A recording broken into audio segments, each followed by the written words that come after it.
So Bob, if you would be so kind. Plasticity of imagination.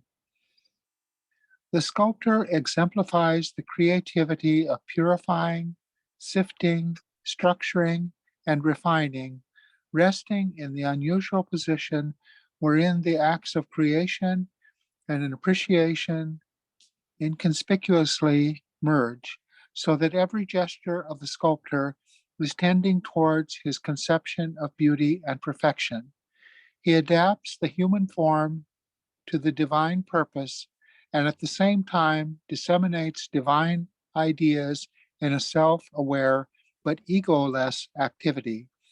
Leonardo would often give up sculptures midway because he felt he could not do adequate justice to his notion of divine perfection.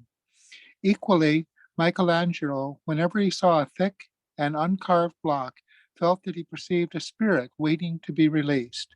The sculptor is in the unusual position both of rendering beauty and attenuating the redundant dross into a pure, refined truth. But by reducing the excess of self, he is subjugating self in order to release it. Eye and hand are perfectly attuned. The emotional elaboration upon the irrational theme. He shows a vision, but a plasticity of imagination.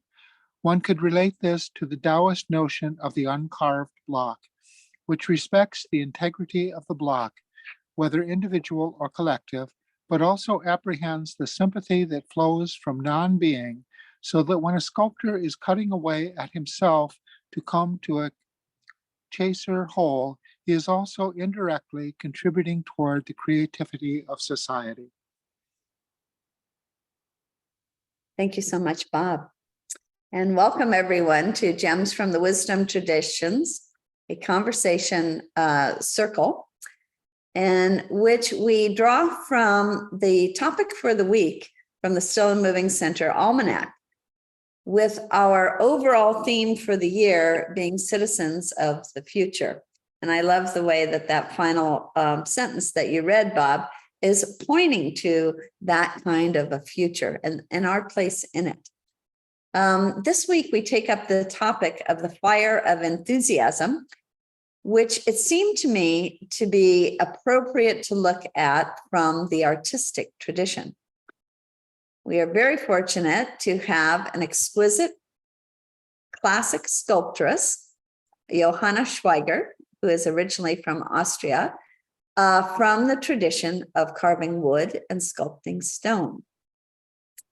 As early as in high school, Johanna was asking where she could learn these traditions of carving in wood and sculpting in stone, and why had it almost died out? Beyond that, what could she do to keep that fire lit? Her educational journey has taken her from Austria and then into Florence, Italy. And from there, when she discovered how America was actually helping to keep this tradition alive, she's since moved to America, and she's now living in Colorado near to a wonderful white marble quarry where she can get the material that she needs for some of her works. So I'd love to hand it over to you, Johanna. Thank you so much for joining us. Thank you so much, Renée. I'm so happy to be here. Tonight it's evening in Colorado already, and we live on a ranch with some land. It gives us enough room to carve in marble, my husband and I. That's a dream that we both had for many, many years. And today I want to talk about how my fire of enthusiasm kept me on that path, on that journey to learn more and more traditional art. So my heart is very much in traditional art. And I want to share about my journey, but before I'm going to do that, I want to share real quick about like what to do when you cannot access that fire, because that's how I'm feeling these days. I just got out of COVID. It was the last couple of days, my body felt very weak. And then my dog, my little dog, I have 3, one got bit badly and had to rush my dog to the vet. And then at the vet, I had to wait, and the doctor couldn't tell me at first what's happening. And then they said, oh, she needs surgery. And as I was waiting, I just felt really weak. And then after that whole thing, and she'll be okay. But when I left the vet, I was thinking, oh no, I'm gonna talk about the fire of enthusiasm, but I can't feel that fire right now because my body feels weak, and I felt crying, and so a lot of like emotional release came through. And then I was thinking, actually, that's the perfect time to talk about the fire of enthusiasm, because my journey has been my whole life. I started sculpting when I was 12, maybe even before that. And my fire and my enthusiasm has been built through many, many experiences that I had on this journey, many lows and highs that I have seen, and I learned a deeper and deeper understanding of why I find traditional art so important. And all that was feeding my fire. And so there's nothing that, just because I can't access it at any moment, it doesn't mean that my fire is burning inside of me always. And it also taught me these days that to follow your dream or your path or something you are dedicated to your whole life doesn't mean you have to have strong emotion to it. So it's, especially in these moments, important to be able to look through the emotions and not needing them. So not needing an emotional hype to know the mission that's ingrained in you, something I have decided many, many years ago. And I don't need any emotion, not a high, not a low, not anything to access that, because that mission is stronger than that. And so I was thinking that on my drive home from the vet, thinking actually that's a very good day to share about that, because it's not what most people maybe expect from artists, where, you know, they're often portrayed in films and movies and in books, this fire that like just hits them and this strong inspiration they feel, and then that's the only way they can work. And I think it's so much more than that. And especially the journey I chose is traditional art, which takes a lot of work and a lot of cultivation of skills. And I have learned over the years that my skill set, the craft that I'm developing, is more the container of my art that becomes more beautiful. It's the container of what I want to say, of what I want to bring in. And everything I want to say, like the soul, the beauty, and the gesture that I want to bring in, can only be manifesting in this world if I cultivate that container, like comparable to my physical body. I have to take care of my body. I have to take care of body, mind, and soul to be a fulfilled human being. And I think it's the same with artists. When you neglect one aspect, your craft or your inner well-being, or if one aspect of these are neglected, you won't be able to show the artwork and the beauty you want to share with the world. So that's just a pre-story. I know I only have 20 minutes, so I should get into it. I also prepared a few images. So I decided when I was young, I wanted to become a sculptor because my father was an artist. He was an art teacher, and that was something I always engaged with because I have been an introverted child. I loved drawing and painting when I was a child, and especially modeling in clay. And so in Austria, where I'm from, Salzburg, Austria, it's this beautiful Baroque town in the mountains. I heard of a little sculpture school where, teenagers can go to and learn the basics of carving in stone and wood. And that's what I did. It's in Hallein. It's a Celtic town. It's one of the oldest towns in Austria. And Hallein has a meaning to it. I want to share real quick. Hall means salt. So that's the old Celtic word for salt. And the reason why there's a sculpture school is because when Hallein lived from salt for hundreds and hundreds of years, and when people couldn't work in the winter because they were washing down the salt from the mountains out of the mines into this like big salt lake that they had to wash the salt, they couldn't work in the winter. And what they did in the winter was carving in wood and stone. And so this is how the tradition started hundreds of years ago. And this is how that school was kept. And that school is now 150 years old, and before that it was apprenticeship. It wasn't a school, it was like a master teaching it to the student. So I enrolled in that school, and I loved it. And we learned the basics of carving and modeling in clay and carving in stone and letter making. And so I learned the basics of that. But I could feel that there is some hindrance, like I couldn't get further. I was hoping to be able to do artwork like the old masters were doing, and we couldn't quite learn what I wanted to. And then one day, our teacher asked us to empty the attic. It's this like very, very old brick building, and this building is there forever, and we needed storage room. So we were asked to clean all that out. And as we were doing that, I found these beautiful, we all did, found these beautiful sculptures of carved hands and ornaments of flowers. And they were magnificently beautiful. And so I assumed that these carvings came from old masters and were just kept in the attic. And so I asked what these were about. And so I was told that in the school, before World War II, students would be doing those. And I was amazed by the beauty of that. And I asked why are we not like doing these kinds of exercises? And so I was told that this kind of craft is more and more disappearing, and people just don't know how to teach it and how to do it anymore, which struck me deeply because these children were my age and could do all these amazing things. And I felt, oh, there is a craft that's kind of fading. And so when I graduated from that school, I was equipped with the basics of like how to use the tools, but I didn't feel like I can work as a sculptor on my own, even though my teachers were lovely, and I'm very grateful that I went. But so I was searching on a university level to connect with these old traditions, to be able to carve or to model human figures. That was my dream.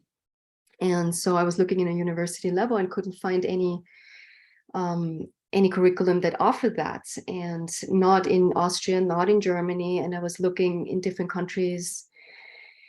And so I realized, and I didn't know that much at the time, what I loved doing so much wasn't seen as, following a trend. And so the trend was going in a complete different direction, especially in Central Europe after World War II, where the trend was more about, finding novelty in your work, abstracting it more and more, looking for a concept versus craft. So craft was not held as high anymore. It was more the novelty, the cleverness, the content. And so on university level, I was like, struck me with a deep sadness that craft was not held high in society any longer. And so later I understood that craft wasn't kept in the same way it was, and the lineage of all these crafts ended in Europe.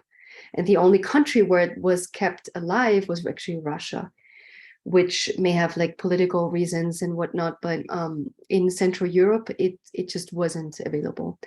And so what I did was I started studying art history, thinking, oh, if I could learn from the old masters historically, I can just do that in my studio by myself. And I got quite far, and I got even commissions by the church. I got some Madonnas that I was able to do out of bronze. I was modeling it in clay, and then I had a foundry casting that in bronze. So I saw that people responding to that and still looking for these traditions in art.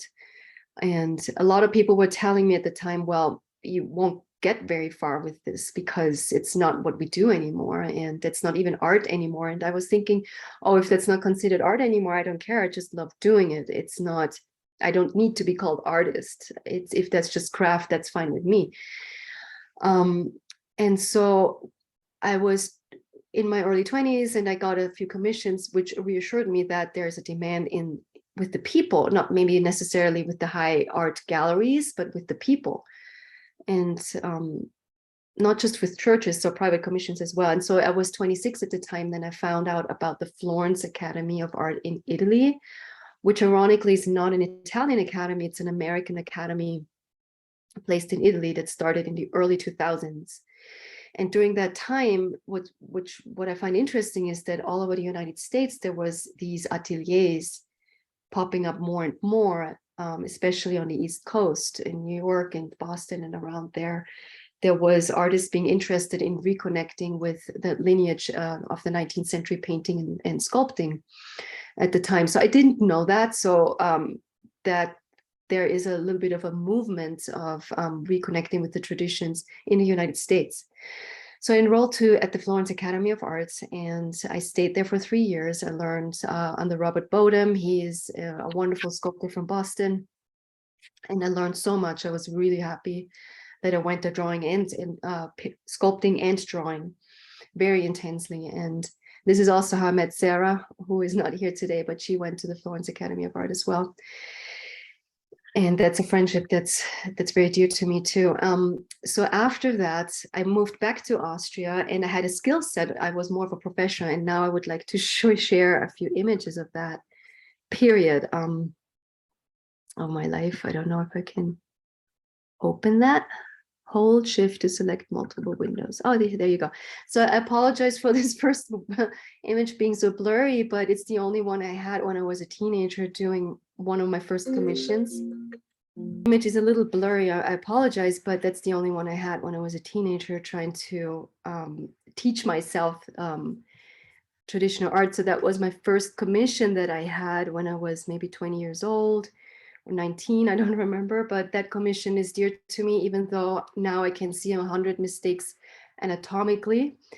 But I love that piece anyway, because it is a stillborn. So in Austria, if a woman gives birth to a stillborn baby, that baby doesn't get its own grave. It just gets like a common grave.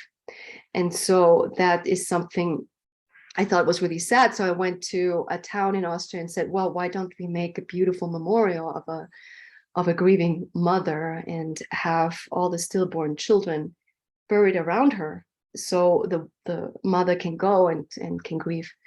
And so that was the first stillborn memorial in Austria. So it's a woman in grieving. And so it's not very visible, but the index finger is supposed to point. Originally, I was hoping to make it a fountain so she can point at water.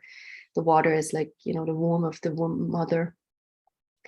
And so that was my first commission. And all I needed to do was just like putting a concept together and going to the town and offering it. And people were really happy to receive it. I can see anatomical mistakes with this piece, but nevertheless, the gesture and the beauty I wanted to bring in stayed the same, even though I got technically better later in my journey. I still had, I think, the same aesthetic impression. So this is a picture when I was 26 and I already moved to the Florence Academy of Art and sought more academic training. So here's a portrait that I was working on. And then after the Florence Academy of Art, I moved back to Austria and I got more commissions. And now my skill set was stronger. So I was able to express more and more anatomically correct, but still could bring in the sensitivity that I wanted to bring in. So that's a nativity story that I was commissioned for the Christmas market. So Christmas market is a big tradition in Austria. So that is a life-size piece that I also cast later in artificial stone and was placed in a town square. And so looking at that also reminds me of like what I felt at the time, like what I was wanting to express was the love of a family, like intimacy of the nativity story. And but I kept working on my skills too. So then I was doing what I was always wanting to do, is expressing the human body. And so this series that I did is also a little smaller than life size.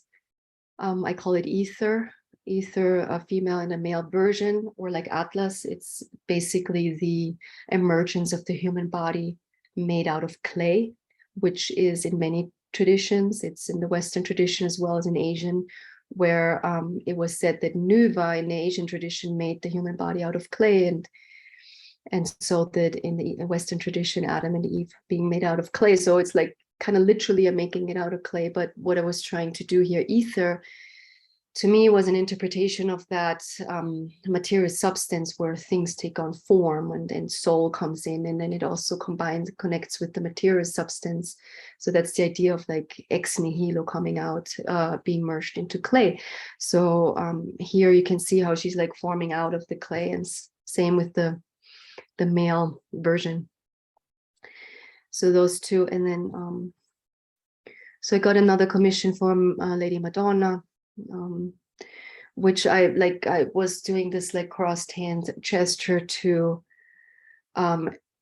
she's again grieving, knowing over letting go of Christ, or knowing Christ will sacrifice himself. So she's holding her heart in this like cross position and looking into the future, as the knowing that she's giving the sacrifice, or her son is giving the sacrifice. So that was the theme that I wanted to bring in with the Lady Madonna in this case.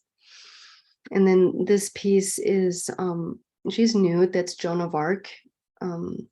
So I connected with that story because I was very interested in stories of saints that give up their life for a higher meaning, for not needing the physical container.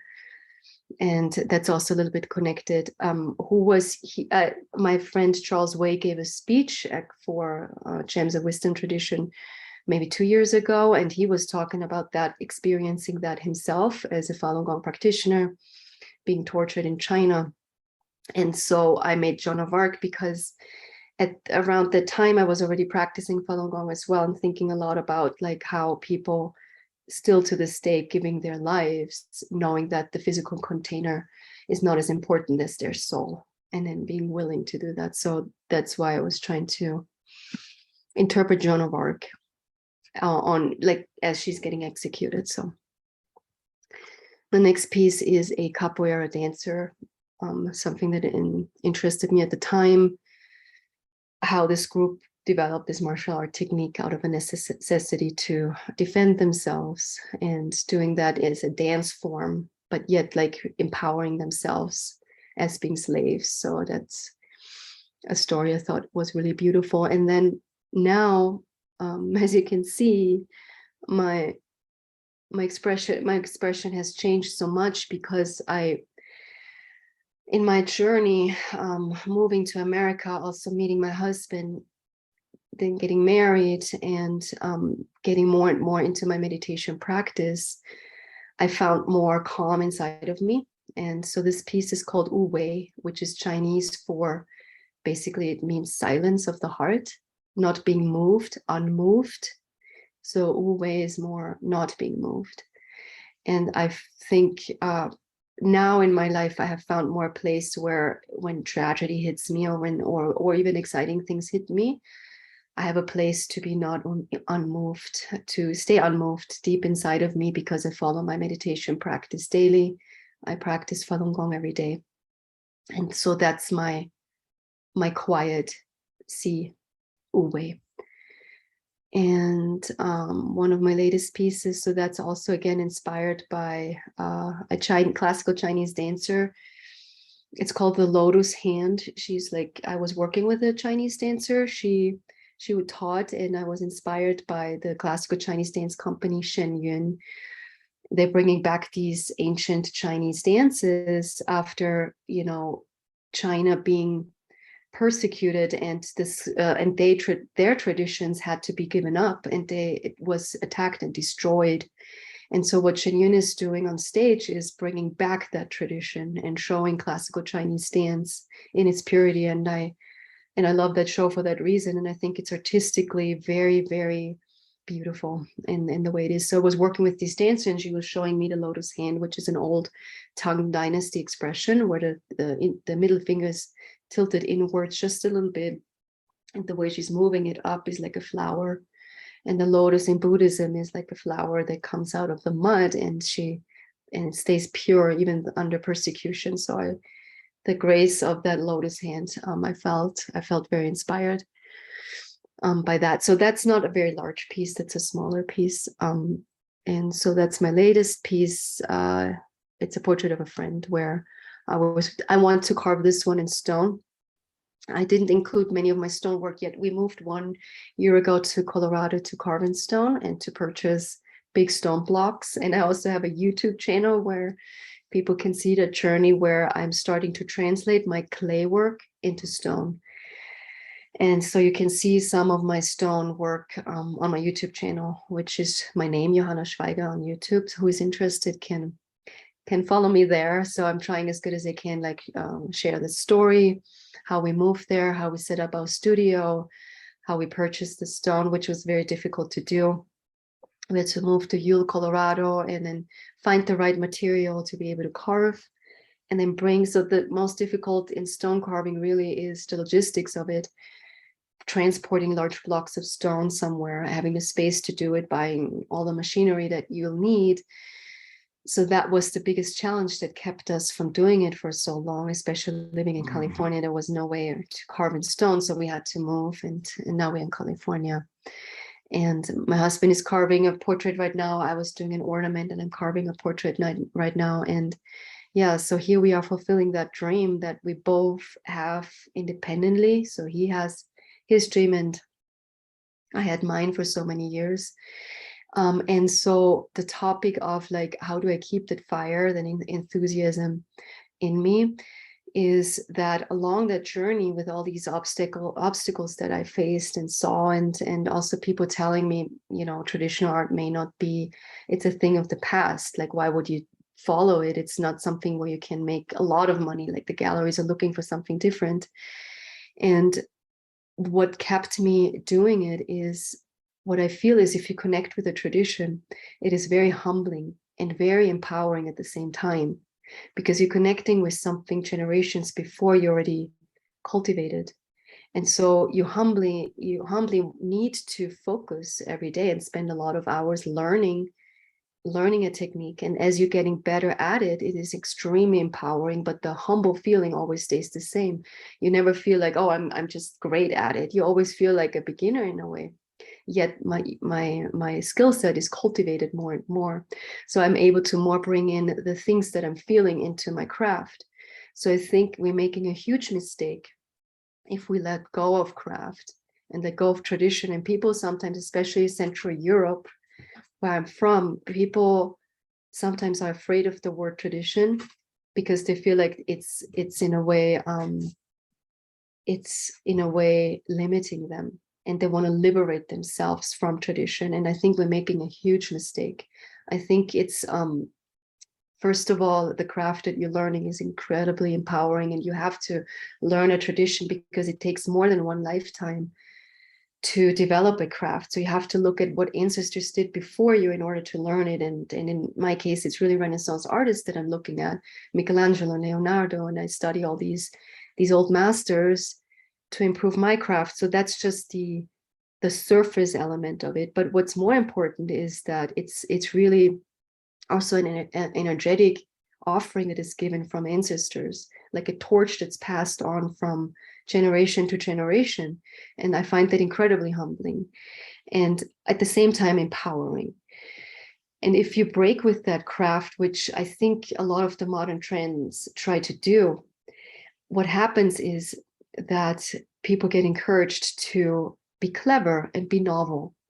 And there's nothing wrong being clever and being novel, but what happens is you're almost denying your heritage. You're cutting yourself off of that, thinking, oh, how can I as an individual bring in something new? Whereas I feel if you follow a tradition, is more like, how can I as an individual connect with universal beauty, and how can I interpret that beauty and connect essentially with the divine, and have that come through me and give it as an offering to the world. So I find that to be a more humble way of connecting with beauty versus wanting to, oh, how can I change the art world and bring something new in that just I bring in. So there is a narcissistic element to that thought. And I think it cuts us off from essentially what makes us human, which is the creativity that's not just given to us as a self-expression or something to be admired by. I think the motivation of just wanting to be admired for what you do is enclosing a human being, and you can't open your heart and learn more.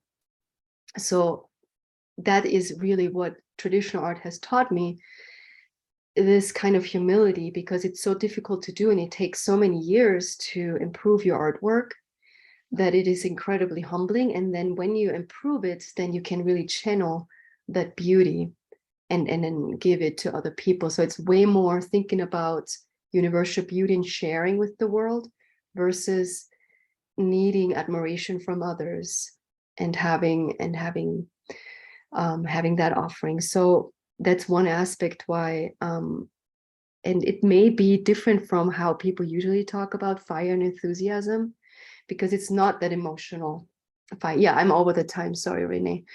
I could tell you. But that's basically like how I keep my fire. And even in times right now where I'm feeling physically weak and I do not feel that fire and I do not feel that emotion, I still know that it's there and I will come back to it, because it's just something that I have cultivated for many years. So yeah, that was my sharing about that. Oh, wow. Amazing, amazing. Thank you so, so much, Johanna. Just what you were saying at the end reminds me of our quote for the whole week in our Still a Moving Center almanac. So those of you who may not be familiar with it, this is it. And it's from Louis Pasteur. The Greeks have given us one of the most beautiful words of our language, the word enthusiasm, meaning a God within. So to be enthusiastic is actually to be filled with the divine. And that's so in line, it seems, with what you are saying, that it's not about being emotionally hyped up.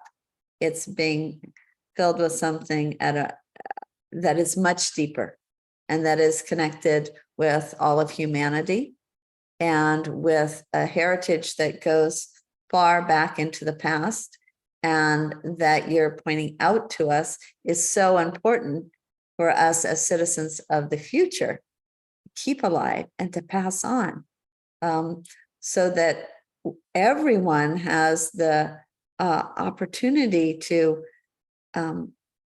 derive something that is very ancient in its beauty. And then also, I think you are showing us with the evolution of your art, so that now you're showing a very Asian looking person sitting in meditation, that it's not something that remains static.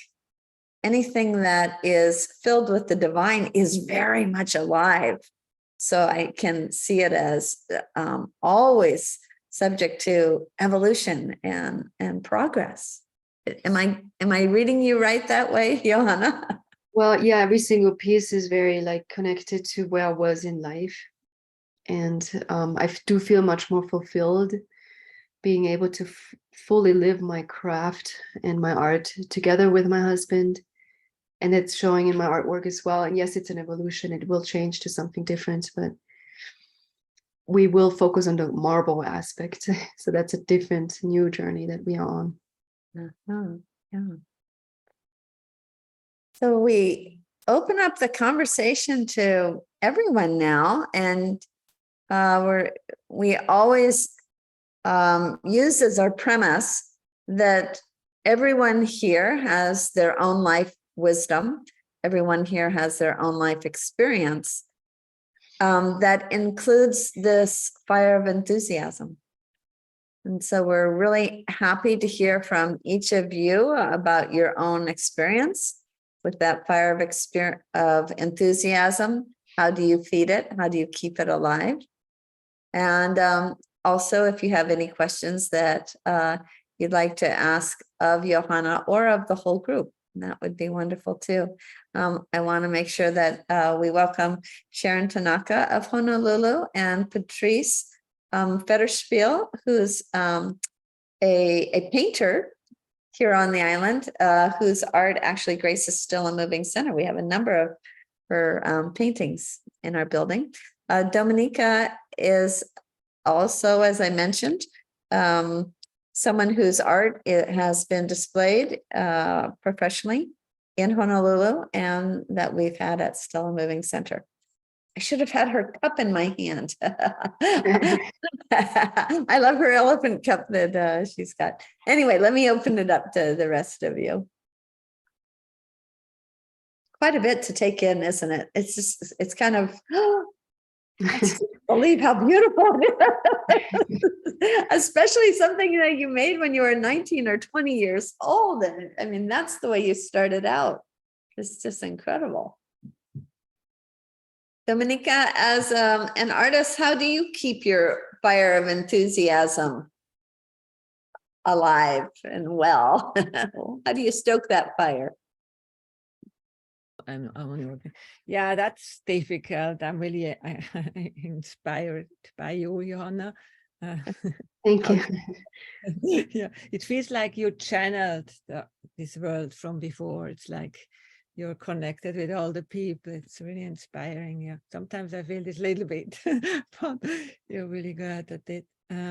Yeah, I'm and by listening to Johanna, this inspires me. That's how I know sometimes, and also meditating or dreaming about things and paint or writing it down. I'm right now in a phase I don't know where I should start, what I should do right now. So yeah, I don't know. So yeah, I'm thank you, Renée, for calling me. Yeah, that's really inspiring to hear you, Johanna. Sometimes Thank you. I need other people.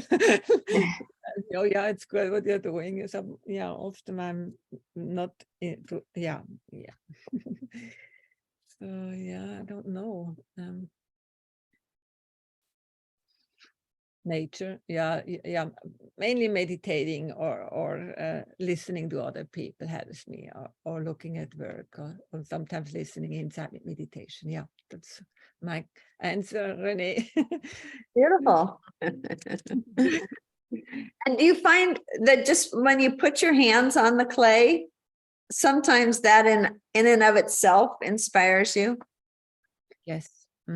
Yeah, that's how I started. I don't know, I'm at 15. I still have this sculpture. It's actually really a one-on-one a sculpture I did, and I was not even trained in it, and I almost couldn't do it anymore. It was like channeling something. So I kind of I felt like lately I need to go back more to that, to take clay and do something. Often I think I have to plan things, but well, that's the trick, taking clay and start for me. Yeah, I can imagine that to be true. Others of you may be artists that I don't know about, so I would, ask from whatever aspect of your life where you feel inspired. How do you keep that going? Johanna hit on something early on that is, I think, one of the great lessons of what we've talked about so far today is that I think once the fire is burning, it tends to stay burning, but something will inevitably come along that extinguishes the fire, and it could be, puppy problems or life circumstances. I think what she touched upon, which is really key, is how do you relight the fire? How do you build? And so there I'm thinking it's, for me, it's a matter of getting things, getting the tools, carving out the time, setting those things aside and preparing so that when the muse enters, it has something to work with. So it's a matter of creating the space where the divine creation has something to work with. And so if it's a physical thing, then it's getting outside, getting into nature, breathing more, getting the body working, being with friends and uplifting one's spirit. I think one just needs to prepare oneself, and when the vessel is ready, it will be filled. Beautiful. So, Mary, do you want to give us your idea on the topic? Thank you, Renée and Johanna. That was so beautiful looking at your different works. I don't feel that I have a creative or an artistic bent, which is fine, because I am so happy to be able to look at other people's work and appreciate it. I was married to a man who was very literary. He loved words. He loved writing. I couldn't get into it at all, but I certainly appreciated his enthusiasm.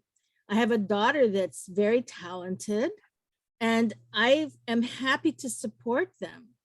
I don't need to feel that I have to do my own thing. I like to do crafts. I can sew. So it doesn't have to be big things.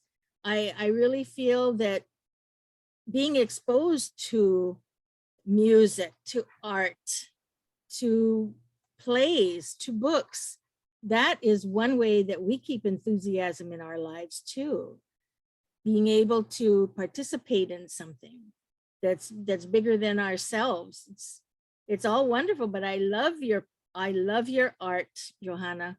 Thank you. So it really touched me. I was blown away, and thinking that you work in stone, and I took art in college, and I did sculpture from clay and stuff, and I'm going, okay, well, in this 1 or 2 semesters, it didn't spark something that was going to remain with me for my lifetime. However, I'm just amazed. I want to go on your Facebook page and see how do you carve in stone. I mean, I have a YouTube channel you can look at. I will look at it. Thank you so much. Thank you. Yeah, I think that this fire of enthusiasm doesn't just have to be for art. It's for our lives. How do we stay enthusiastic about living our lives and participating in this world that we find ourselves in? And especially when things happen and they're not always encouraging. And still, every single one of you that I see on this screen that I know, even if I don't see you in the screen, I already know you. And I know that you keep that fire alive. And maybe we don't very often ask ourselves, what is it that I do that feeds this inner fire of mine, that keeps me going and keeps me giving to the world? Because that's what each of you do. If I may add one thing, like often I think artists' journeys are very interesting because it symbolizes very much that choice of having a talent and then cultivating that. So it's visible with the artist, but every human being has this unique talent. And so it doesn't have to be a craft that you do with your fingers. It can be like my mother, for instance, she's a wonderful nurse. She has been her whole life, and she's very good at like healing. So I always think, people often are interested in artists' journey or in musicians' journeys because you can see a product. But we all have that. It's just may not be manifesting in something physical. It manifests in other forms. But I believe every human being should decide for themselves, this is my talent, and I also have to cultivate that talent and like nurture it and love it and appreciate it. And I think that's really what the artist's journey is. Yes, thank you. Great point. Sharon. I like to say I think your sculptures really touched me a lot. It's very beautiful, and you did it from the time you were so young. And one of the things you said that I was wondering about, that you changed from the time when you were younger to now. You changed your artwork. The ones you did earlier was also very beautiful. And also I looked up your site, and you're into Falun Gong. And how does that influence your art also? I am rather curious about that. Yeah, thank you for that question. It's influenced my art very much because the daily meditation that I do, so Falun Dafa is actually ancient meditation practice. It's very old, but it was made public in the 90s, and it's about truthfulness, compassion, and forbearance, Chen Shan Ren in Chinese. And once I understood that these are universal principles that everybody has to live by, it made me more forbearant, meaning like in my artwork, when things get difficult, I was way more resilient to push through. And then the truth and compassion is so much needed to manifest the artwork that I want to show. And understanding that truth and compassion is in everything, my artwork has to be beautiful in order and for others. So it's becoming more of an act for sharing with others versus, oh, I love doing it and I'm doing it for myself. So you more and more learn to do it for others as you're doing meditation and letting go of your core attachments and core desires. So as you release those desires, what it fills in with compassion. So instead of like a strong desire, instead of that, I have like a more calm compassion. And when I was putting this slideshow together earlier for tonight, I could feel that, oh, my artwork is so much more enriched with what I learned through my meditation. I didn't see that before. Not just the subject matter. Yes, it's a Chinese lady meditating, and that's a very obvious subject matter, but also the way I'm sculpting. I'm learning more. My mom's here, Nancy Acker. What do you think about this? How do you keep? She, for one thing, she's really incredibly talented storyteller who tells stories to children. She's told thousands and thousands of stories to children in schools.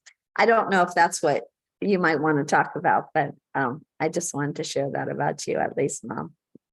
I did want to say that I have been so fortunate to be able to enjoy all kinds of art, music, and sculpting on all of these things. And I feel very privileged to have done that, and to be doing that, although I've never tried any art myself. I think mostly about teaching, and I don't think I ever needed enthusiasm more than the daily enthusiasm I got from teaching. I really loved it, and I was very fortunate to be in faculties where everybody shared, and sure, you had days, I suppose, when you were worried or bored, but no, I've never been bored. But I think teaching, anybody who teaches and likes it, that is the inspiration of yourself. You're doing something. If you're successful, you feel it back from the students. So that's your enthusiasm to go on. Storytelling is the same thing. I do it almost exclusively with children, but I love it. Every time I do it, I just love it. And I suppose it's something about I get from whoever I'm telling stories, I get a feedback, just a great feedback for me. So I haven't found it difficult to do teaching or storytelling, and I feel very lucky that just doing it is enough to keep me going. And I'm 89 years old, so I hope I can do it a few more years, but thank you for asking.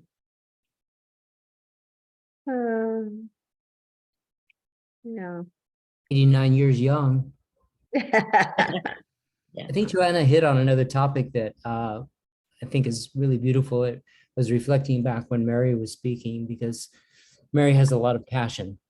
And I think if we just try to use the concept of art here, it sort of limits the conversation. But I think it's really talking about that larger picture of enthusiasm and to be filled with the Spirit. And Mary is like an artist in giving kind words and kindness out in so many directions. So really wanted to acknowledge that art that you have, Mary, because it's so beautiful. It's such an inspiration. Oh, nice. Yes, that's so true. And I think another point that Johanna has shared with us over and over again that I want to really allow to sink in is this idea of cultivating our skill. And in whatever it is, if one's, learning new stories or learning variations on the story that one already knows how to tell, or on the curriculum that one is teaching, or if it's a matter of giving kind words, just becoming more and more perceptive of the needs of others, really looking into the eyes, looking into the hearts of the people that surround us, and so this, whatever our talent is, to really keep working with it and upgrading it, just finding ways to carve our own statue, the statue of ourselves. We are really self-refining when we enhance whatever our talent is. Bob, what would you say is yours? I mean, you too are a teacher. Oh. I'm struck by how close it is in Buddhism. We talk about the 6 paramitas, the 6 practices. And the key one is the 4th, the vira paramita. And that is the perfection of energy, of enthusiastic zeal, and how we put effort forth. And it struck me as Johanna was speaking that how we cultivate that, the vira paramita is cultivating our character, it's cultivating our spiritual practice and our connection to other beings, bodhicitta. We're doing all of that connecting. And it just struck me that, that's what gives energy. It kind of pushes us to have confidence, to have trust, to sort of have that sense that we're there. And the flip side of that is like, it fights against boredom or disinterest or, those negative energies. And so you kind of go between those, and that enthusiastic energy is the paramita of Vinaya. And in English, that's where we get our word virility. So virility or viralness is to have that energy, the energy of a warrior or a hero. And so it's kind of interesting. I mean, there you have that warrior hero spirit. And so I was struck when you talked about the dancing and the lotus, that energy is also standing up in the world and saying something. So it struck me how close it was to that particular paramita of practice. Mm-hmm.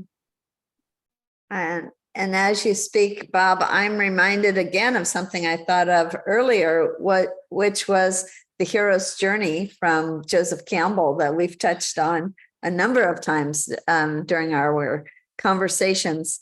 And there are classic elements to the hero's journey. And one of the things that I want to mention is the hero always has allies. He or she cannot complete this journey as a sole individual. And that's in part connected with Johanna's idea of lineage, that we are standing on the shoulders of giants when we look to the past and those who have come before us, and then we go on from there. And so that would be something like the hero's journey, the different allies that one has along with oneself. And then when the hero makes it to his or her journey's end, there's always something like the Holy Grail or something that is attained at the end. And it's always for the sake of giving back to the greater whole.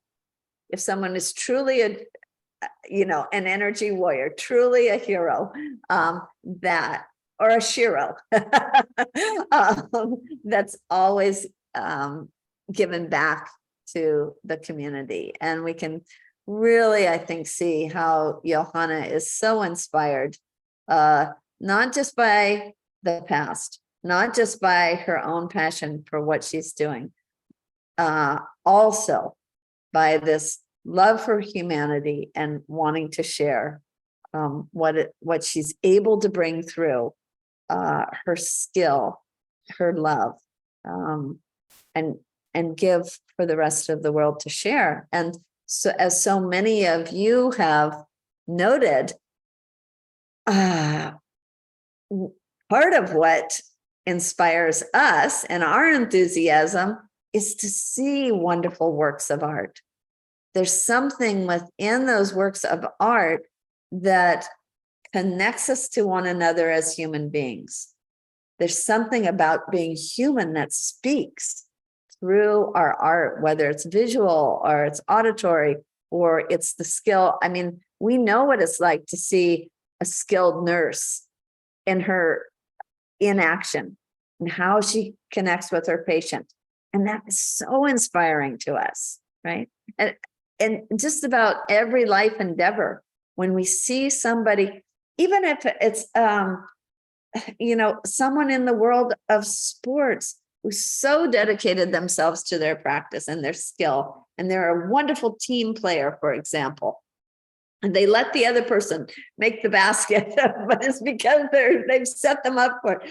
That's just inspiring to us, right? That, I think, as we allow ourselves to be inspired by others, that does feed our fire of enthusiasm for whatever it is that we're living our lives for, it seems to me.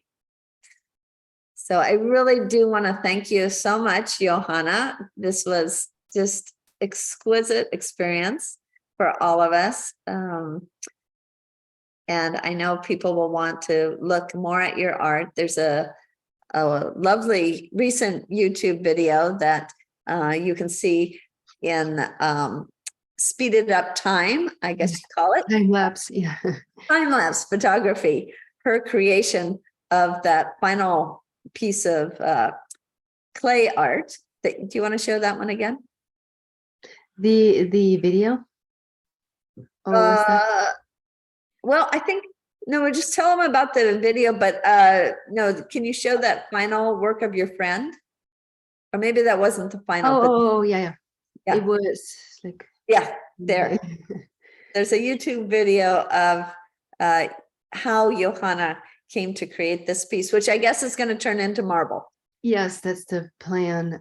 So I have this YouTube channel called Johanna Schwaiger, very simple. It's showing our ranch life and how we set up our studio. It's showing the country here and like the land.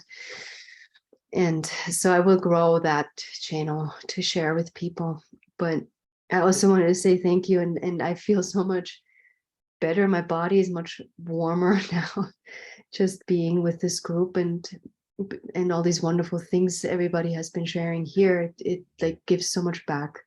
And so I had a few darker days, but being able to talk about my passion and then having this conversation. And last time when Charles Way was here, I know that this group is very kind. There's a unique energy to everybody, everybody's bringing in something.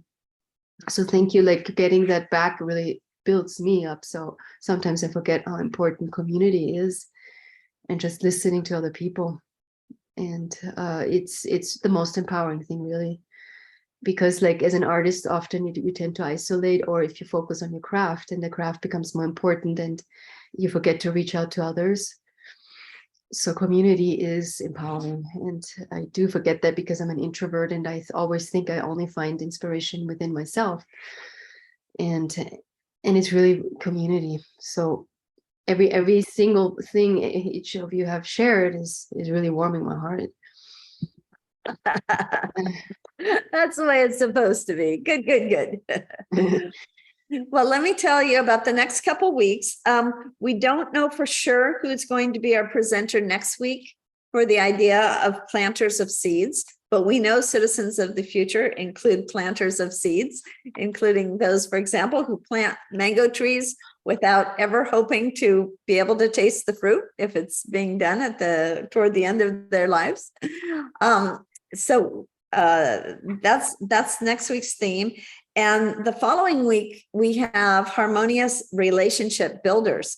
And that's actually occurring on the day when the dissolution of the Soviet Union began in 1990.